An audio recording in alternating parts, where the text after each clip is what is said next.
Muraho neza nshuti bakunzi ba Renaissance 5 TV turabasuhuje.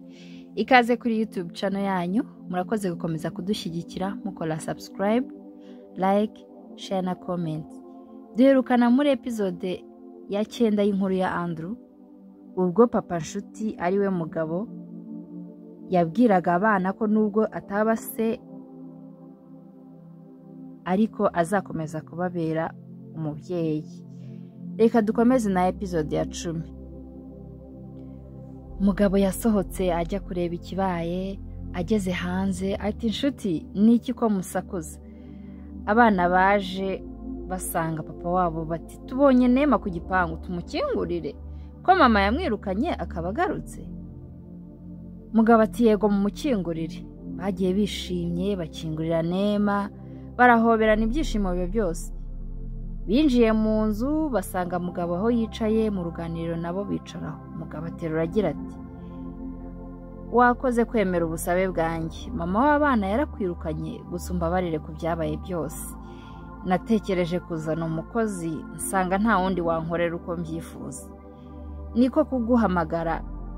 Bana banjye rero Nema agarutse gukora hano, uzamwubahe nk'ibisanzwe.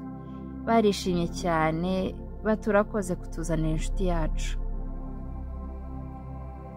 Mugabo yaboneyeho no kubabwira ko muri icyo cyumweru bazimuka bakajya kuba mu nkengero z'umujyi, ko bagomba gutondeka ibintu.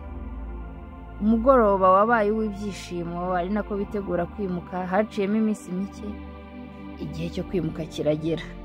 Batwara ibintu byose bajya mu nzu nshya. Bari mu nzira bagenda nshuti ati aha hantu ndahazi, twarahanyuze tugiye kwa Andrew. Dore ibi biti by'amapera byose twabinyuzeho. Na za hene twasanze ziziritse ku irembo ngiziriye. Mugabo yarasetse ati hene ziba ahantu henshi kandi n'ibiti biba biteye ku muhanda. Ndumva ukumbuye mushiti wawe Andrew, mu kiruhuko nzabajyanayo. Inshuti yarishimye aturakoze. Bakomeje urugendo bidatinze bagera aho bari bimukiye, batangira ubuzima bushya. Iminsi ikomeza kuba myinshi, ari nako mugabo akora cyane kugira ngo yite ku bana be. Ari mu masaha y'igicamunsi mugabo yakiriye ubutumwa bugufi bugira buti mpamagara ni Andrew. Mugabo yikanzemo gato gusa arikomeza ahamagara Andrew. Andrew yamwitabanye agahinda. Mugabo ati Andrew mbwira bigenze biti, habaye iki? Andrew ati mama akoze impanuka, turi kwa muganga.